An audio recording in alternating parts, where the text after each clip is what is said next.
บุคคลที่มีสติสามารถหยุดความคิดได้บุคคลที่มีสติหยุดยั้งยับยั้งอารมณ์ความรู้สึกได้บุคคลที่มีสติกจัดทำลายความรู้สึกที่เรารู้สึกนั้นได้ผู้ที่มีสติก็จะฆ่าทำลายความคิดความคิดเกิดจากการขาดสติเมื่อเราขาดสติเมื่อไหร่ความคิดก็จะปรากฏเมื่อเราขาดสติเมื่อไหร่อารมณ์ความรู้สึกก็ปรากฏเมื่อเรามีสติแล้วเราจะหยุดความคิดได้เมื่อเรามีสติแล้วเราจะยับยั้งหยุดยั้งความรู้สึกที่เรารู้สึกสารพัดความรู้สึกนั้นได้ถ้าเรามีสติเท่ากับมีลมหายใจเข้ามีลมหายใจออกจะไม่มีสิ่งอื่นๆเข้ามาในจิตเราถ้าเราขาดสติเมื่อไหร่สารพัดความรู้สึกปรากฏขึ้นที่จิตใจของเราสติก็เป็นสิ่งที่สำคัญสำหรับผู้ที่ปฏิบัติธรรมสติก็คงเปรียบเสมือนเครื่องกรองอากาศมันก็จะดูดสิ่งที่ตรงข้ามหรือมันจะดูดสิ่งอารมณ์ความรู้สึกไปไว้ในกองเครื่องอากาศเพราะฉะนั้นพวกเราทั้งหลายสร้างสติใช้สติ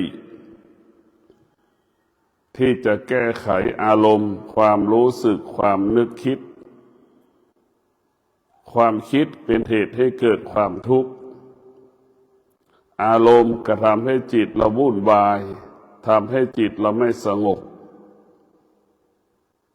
หลักการปฏิบัติธรรมก็คือทำลายความรู้สึกหลักการปฏิบัติธรรมก็หยุดความคิด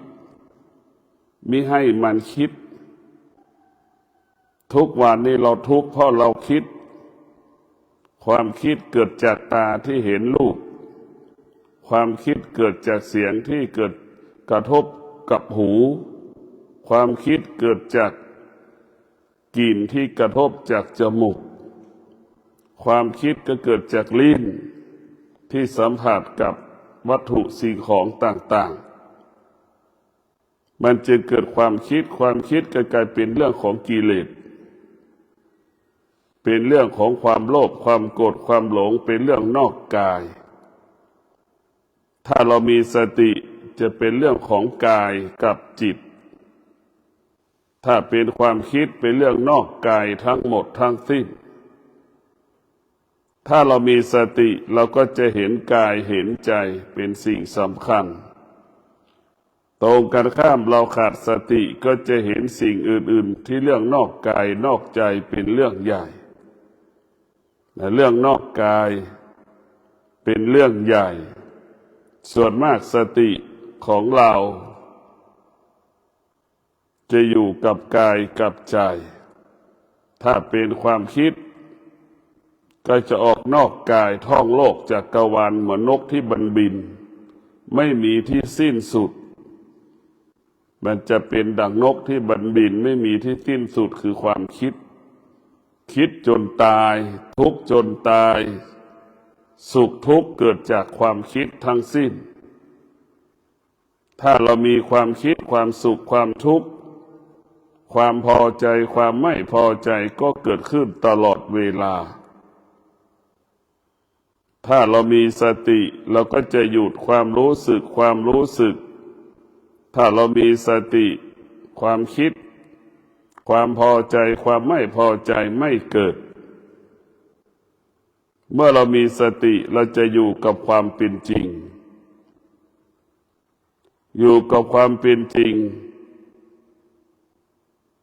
ความเป็นจริงก็คืออนิจจังมันปรากฏเราก็อยู่กับมันได้เราจะไม่ตกอยู่ใต้อำนาจอนิจจังเพราะเรารู้ว่ามันเกิดการเปลี่ยนแปลงเราก็อยู่กับการเปลี่ยนแปลงได้ถ้าเราขาดสติเราจะอยู่กับความจริงไม่ได้เมื่อเราอยู่กับความจริงไม่ได้เราก็อยู่ภายใต้การเปลี่ยนแปลงเมื่อเราอยู่ภายใต้การเปลี่ยนแปลงชีวิตเราก็ไม่สงบหรือเกิดความทุกข์หรือทุกข์ทรมานลำบากตลอดเวลาดังหนุ่มสาวที่รักการชอบกันวันหนึ่งเกิดการแตกแยกมันก็ทำให้เราทุกข์ทรมานแบบเช่นนั้นเมื่อเรามีความคิดเราจะไปยึดติดยึดมั่นสิ่งต่างๆถ้าเรามีสติเราจะไม่ยึดติดเราจะไม่ยึดมั่นสิ่งใดๆตัวสติจะยึดติดลมหายใจเข้ายึดติดลมหายใจออกความคิดไปยึดติดเช่นตาไปสัมผัสกับรูปก็ยึดติดหูสัมผัสกับเสียงก็ยึดติดจมูกสัมผัสกับกลิ่นเราก็ไปยึดติดความคิดเปรียบเสมือนเด็ก6 ขวบ 7 ขวบมันเจออะไรมันก็เก็บบทสะสมไว้หมดเป็นเช่นนั้นคือความคิดคือเหมือนเด็ก6 ขวบ 7 ขวบ 10 ขวบมันยังไม่รู้อะไรเป็นอะไรมันก็สะสมสั่งสมยึดถือยึดมั่นเหมือนเด็กยึดตุ๊กตาเก่าๆแม่จะซื้อตุ๊กตาตัวใหม่มันก็ไม่เอาแต่จิตที่เราไปยึดติดก็เพราะอย่างนั้นแหละเหมือนเด็กที่ยึดถือกับตุ๊กตาเก่าๆดำค่ำค่าแต่เด็กมาคุ้นเคยกับสิ่งนั้นความคิดก็เป็นเช่นนั้นคุ้นเคยกับสิ่งที่มันยึดติดยึดมั่นถ้ามีสติแล้วจะทำลายความคิดถ้ามีสติแล้วมันจะยึดมั่น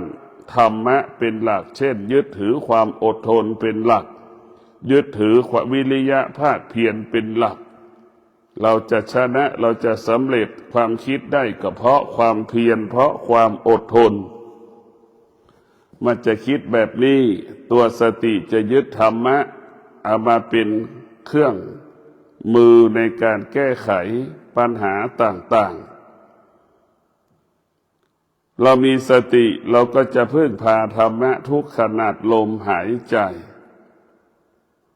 เรามีสติเราก็จะรู้แค่ลมหายใจเข้ารู้ลมหายใจออกเรื่องอื่นๆสิ่งอื่นๆก็ไม่สามารถเข้ามาสู่จิตใจเราได้เพราะสตินี่สำคัญที่สุดสติก็เปรียบเสมือนยามเฝ้าบริษัทเหมือนยามเฝ้าประตูบริษัทไม่ให้บุคคลภายนอกเข้าบุคคลภายนอกจะเข้าก็ต้องมีหนังสือรับรองหรือมีบุคคลรับรองหรือบุคคลที่รับอนุญาตถึงจะเข้าได้นั่นคือสติจะเฝ้าดูสิ่งที่เป็นอาธรรมสิ่งที่เป็นอกุศลไม่ให้เกิดขึ้นในจิตใจเรากำจัดขจัดอารมณ์ความรู้สึกเปรียบเสมือนคนภายนอกที่จะเข้ามาสู่ภายในพื้นที่ที่เราอยู่พื้นที่ที่ต้องห้ามเราจะมาให้บุคคลภายนอกเข้ามาพื้นที่ต้องห้ามตัวสติก็จะคิดป้องกันความชั่วป้องกันกิเลสป้องกันความอยากไม่ให้เกิดขึ้นที่จิตของเราตัวสติได้เป็นตัวกำลังที่สุดของผู้ปฏิบัติธรรมเมื่อเรามีสติความคิดไม่เกิดเมื่อเรามีสติความทุกข์ไม่เกิดเมื่อเรามีสติความสุขไม่เกิดเมื่อเรามีสติกายวาจาใจเราสงบเมื่อเรามีสติทุกอย่างสงบตลอดกาลเวลาเมื่อเรามีสติเราจะไม่หวั่นไหวเมื่อเรามีสติเราจะมั่นคง เมื่อเรามีสติเราจะรู้สิ่งที่มันกระทบกายวาจาใจเราเช่นฤดูหนาวปรากฏเรามีสติเราก็ไม่หวั่นไหวต่อเหตุการณ์การเปลี่ยนแปลงฤดูหนาวที่มันปรากฏหรือความหนาวเย็นที่มันปรากฏเราจะไม่หวั่นไหวฤดูร้อนปรากฏเราก็มีสติที่ไม่หวั่นไหวต่อฤดูร้อนปรากฏฤดูฝนปรากฏเราก็ไม่หวั่นไหวต่อการเปลี่ยนแปลงของฤดูกาลต่างๆสิ่งใดมาหลอกล่อให้เราหลงไหลเราก็ไม่ติดเราไม่หลงเพราะเรามีสติเราจะมีสติอยู่กับลมหายใจเข้ามีสติกับลมหายใจออกสิ่งอื่นๆเราจะไม่ยอมรับรู้เราจะยอมรับรู้เรื่องธรรมะเท่านั้นขณะที่เรานั่งสมาธิเราก็ขอรู้เรื่องลมหายใจเข้าลมหายใจออกเท่านั้นสิ่งอื่นๆเรื่องอื่นๆเราจะไม่รับรู้แต่ลมหายใจเข้ารู้ลมหายใจออกนั่นแหละเราอยู่กับปัจจุบันไม่มีอดีตไม่มีอนาคตเมื่อเรามีสติเราจะอยู่กับปัจจุบันถ้าเรามีความคิดเราจะอยู่กับอดีตอยู่กับปัจจุบันไม่มีปัจจุบันมีแต่อนาคตกับอดีตถ้าความคิดมีสติน่าจะอยู่กับปัจจุบันก็คืออยู่กับลมหายใจเข้าลมหายใจออกหรือใช้ความอดทนหรือใช้วิริยะภาคเพียรมาหยุดยับยั้งสิ่งที่มันกระทบเพราะนั้นตัวสติคือตัวอยู่ปัจจุบันเมื่อเรามีสติแล้วมันก็จะสะสมคำว่ามั่นคงเหมือนเราตอกเสาเข็มน่ะมันจะลงลึกไปเรื่อยๆลงลึกไป2 ท่อน3 ท่อนของเสาเข็มมันจึงทำให้ฐานตึกก็ดีมั่นคงเราสะสมสติได้ทำให้เรามั่นคงตลอดกาลเวลาการศึกษาเรียนรู้เรื่องธรรมะเพื่อไม่ให้มันรู้เพื่อไม่ให้มันรู้ทุกวันนี้เราเราไปยึดติดสิ่งที่เรารู้ก็เหมือนเด็ก10 ขวบสะสมของเล่นสะสมเสื้อผ้าสะสมทุกอย่างเหมือนหนุ่มสาวสะสมเสื้อผ้าเครื่องอุปโภคบริโภคของทุกอย่างนะเต็มไปหมดเราสะสมไว้จึงเป็นเหตุให้เกิดความทุกข์เรามีสติที่จะแก้ไขความคิดเรามีสติที่จะปรับปรุงเปลี่ยนแปลงความคิดเรามีสติที่จะกำจัดทำลายความคิดถ้าตลับใดความคิดมันจะเกิดอาการสุขกับทุกข์ถ้าเรามีสติสุขกับทุกข์มันจะไม่เกิดให้เราเข้าใจตัวสตินี่ให้ตัวสติก็คือตัวรู้แค่เรานั่งสมาธิเราก็รู้สึกตัวว่ามันปวดเราก็รู้สักแต่ว่ามันปวดมันสงบเราก็รู้แต่ว่ามันสงบ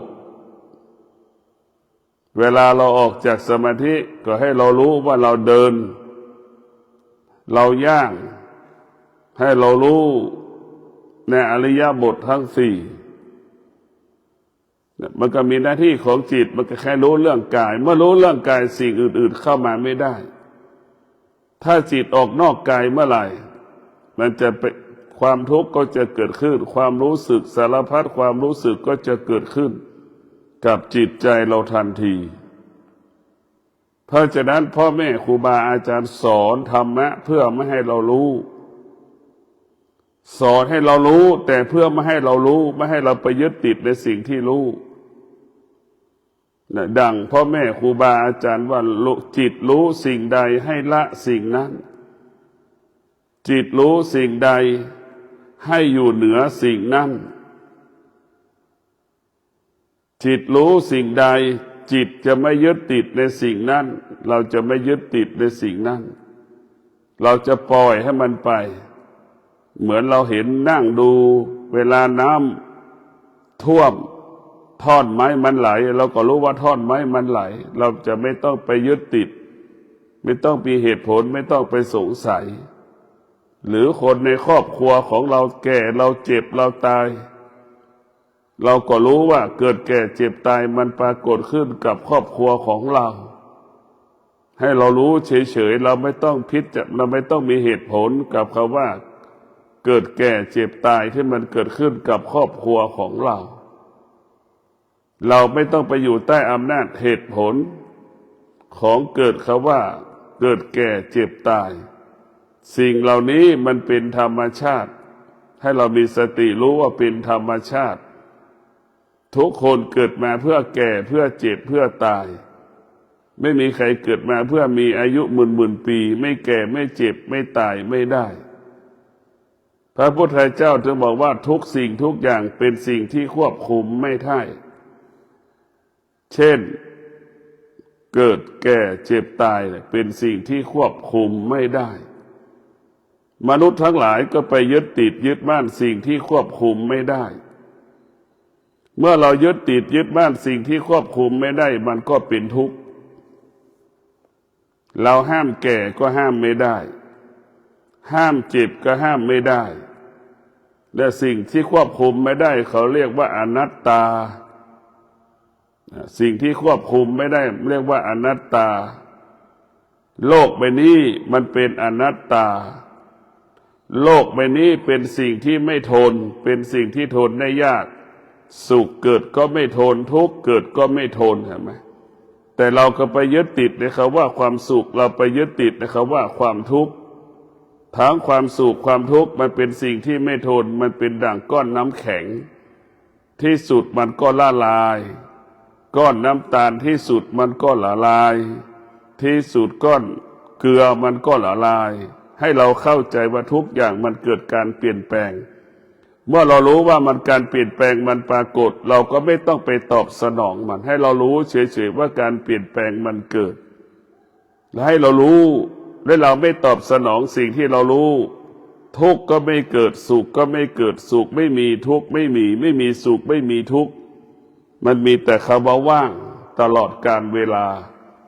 ที่มันทุกข์ก็เพราะเราเข้าไปยึดติดในตัวทุกข์ที่มันทุกข์ก็เพราะเราไปยึดติดในตัวสุขทั้งสุขทั้งทุกข์มันควบคุมไม่ได้เมื่อมันควบคุมไม่ได้แล้วนี่ถ้าเราไปยึดติดมันเมื่อไหร่ใจเราก็อ่อนแอหวั่นไหวคอยตามมันเศร้าโศกเสียใจเราต้องเข้าใจเราต้องมีสติไอ้ตัวสตินั่นจะตัวตัดตัวรู้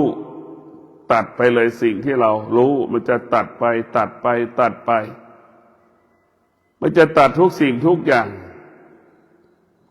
มันจะละทุกสิ่งทุกอย่างเหมือนคนแก่อายุ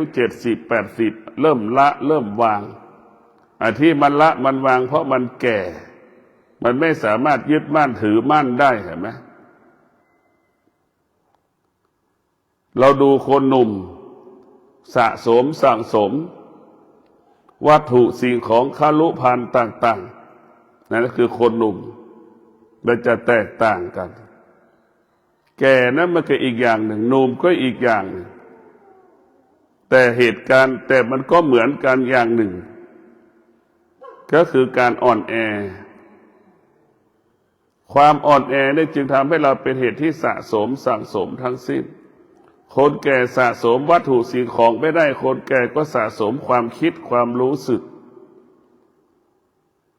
เอาจิตไปผูกกับลูกกับหลานนี่คือคนแก่ถ้าเป็นหนุ่มก็เอาจิตไปผูกกับวัตถุสิ่งของต่างๆมันก็จะแตกต่างกันเพราะฉะนั้นพวกเรามีสติพิจารณาเอาความดีก็คือความอดทนความดีก็คือวิริยะภาคเพียรเป็นความดีถ้าเราอดทนความดีก็เกิดถ้าเรามีวิริยะภาคเพียรความดีก็เกิด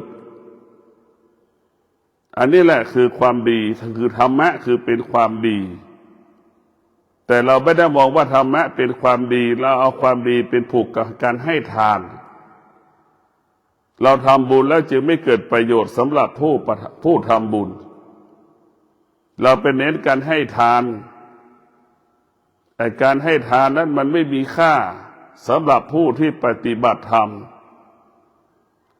สิ่งที่มีค่าสำหรับผู้ปฏิบัติธรรมก็คือความสงบความสงบเป็นสิ่งที่มีค่าสำหรับผู้ปฏิบัติธรรมผู้ปฏิบัติธรรมให้กับความสงบเป็นหลักของลมหายใจเข้าให้สงบลมหายใจออกให้เราสงบเพราะความสงบเป็นบ่อเกิดแห่งปัญญาความสงบเป็นบ่อเกิดแห่งปัญญาถ้าความสงบเกิดเมื่อไหร่ปัญญามันก็จะเกิดความสงบก็เหมือนน้ำที่เราดื่มนั่นแหละคือมันจะใสแบบนั้นแหละมันจะให้เราเห็นสิ่งที่เราไม่เห็นสิ่งที่เรารู้ให้ชัดเจนสิ่งที่เราไม่รู้ก็ชัดเจนขึ้นเพราะฉะนั้นพวกเราทั้งหลายมีสติดำรงตนด้วยสติเช่นวันนี้เป็นวันพระใหญ่เราก็จะมีสติตื่นแต่เช้ามีสติไหว้พระสวดมนต์มีสติวันนี้จะบำเพ็ญสัจจะไม่กินข้าวในวันพระวันนี้เรามีสติเราจะบำเพ็ญสัจจะเป็นบ่ายอย่างนี้คือตัวสติจะทำให้เราตื่นบำเพ็ญเพียรทำความดีไม่กินข้าว1 วันอันนี้ก็คือการมีสติที่จะบำเพ็ญเปลี่ยนแปลงให้จิตและใจของเรานั้นไปสู่ความดีงามไปสู่ความงอกงามจึงฝากให้พวกเรามีสติต้อนรับพระธรรมน้อมนำเอาพระธรรมมาเป็นอาหารของกายของใจเอาพระธรรมมาเป็นอาภรณ์เอาพระธรรมมาเป็นแสงสว่างเอาพระธรรมมาเป็นอาวุธเอาพระธรรมมันเป็นพาหนะถ้าเรามีศีลทั้ง5 ข้อเนี่ยเราจะถึงจุดหมายเป้าหมายได้ถ้าเรามีความอดทนเนี่ยเราก็จะถึงจุดหมายเป้าหมายได้ถ้าเรามีวิริยะภาคเพียรแล้วเราก็จะถึงจุดหมายเป้าหมายได้เพราะฉะนั้นพวกเราทั้งหลายสติก็คือธรรมะอยู่ที่กายที่ใจเราสติมันจะบอกให้เรารู้ให้เราพึ่งพาตนเองอาศัยตนเองไม่ต้องไปยึดติดในตัวพ่อตัวแม่ไม่ต้องไปยึดติดในตัวของลูกแม่อยู่กับลูกมันก็แก่ก็เจ็บก็ตายใครตายลูกก็ตายแม่ก็ตายเช่นนั้นให้เราเข้าใจ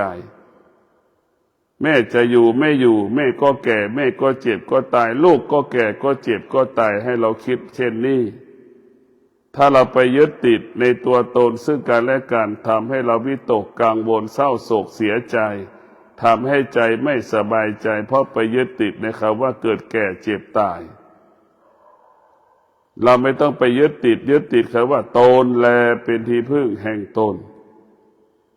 ดังที่ได้กล่าวว่าคนที่แก่แล้วมีปัญญาจะพึ่งพาตนเองอาศัยตนเองลูกหลานไม่มีค่าลูกหลานไม่มีความหมายสำหรับคนแก่ที่มีปัญญาเพราะแก่พึ่งพาตนเองแก่ด้วยปัญญาพึ่งพาตนเองมีลูกหลานจะอยู่ไม่อยู่ก็แก่ก็เจ็บก็ตายเข้าใจเช่นนี้เพราะฉะนั้นจะไม่สร้างภาระจะไม่สร้างปัญหาให้กับลูกหลานคนแก่ที่มีปัญญายกเว้นแต่ว่าเราไม่รู้สึกตัวเท่านั้นหรือเราทำงานไม่ได้เท่านั้นลูกหลานถึงจะมาช่วยเราก็ยินดีถ้าไม่มาแล้วก็เข้าใจว่าตนแลเป็นที่พึ่งแห่งตนธรรมะของพระพุทธเจ้าให้พึ่งพาตนเองตลอดเวลาไปอาศัยใครไม่ได้เพราะรู้ว่าการพัดพรากเป็นกฎของชีวิตการพัดพรากก็คือไม่ใช่เรื่องตายนะ ตื่นเช้ามาเราก็พัดภาคจากกันและต่างคนต่างไปทำงานมีการพัดภาคเกิดขึ้นสิ่งเหล่านี้มันเป็นธรรมชาติถ้าเราเข้าใจมันเราก็ไม่ต้องไปยึดติดพุทธเจ้าก็รู้ว่าพ่อแม่สามีภรรยาลูกอยู่ร่วมกันแค่บางเวลาพระพุทธเจ้าสอนให้เราเข้าใจพึ่งพาตนเองอาศัยตนเองตนแลเป็นที่พึ่งแห่งตนดังพระพุทธเจ้าบำเพ็ญเพียรทุกขกิริยาได้ตัวพระองค์เองจนได้บรรลุธรรมก็เพราะตนแลเป็นที่พึ่งแห่งตนนี่แหละธรรมะของพุทธเจ้าให้เราพึ่งพาตนเองอาศัยตนเองเราจะรู้ลึกรู้กว้างรู้ไกลรู้รอบเรื่องกายเรื่องใจของเรา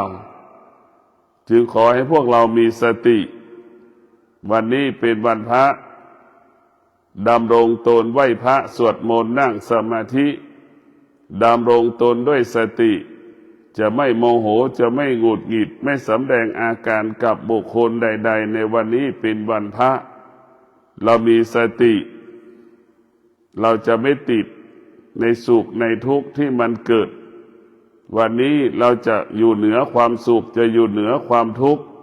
เราจะไม่ต้อนรับความทุกข์เราจะไม่ต้อนรับความสุข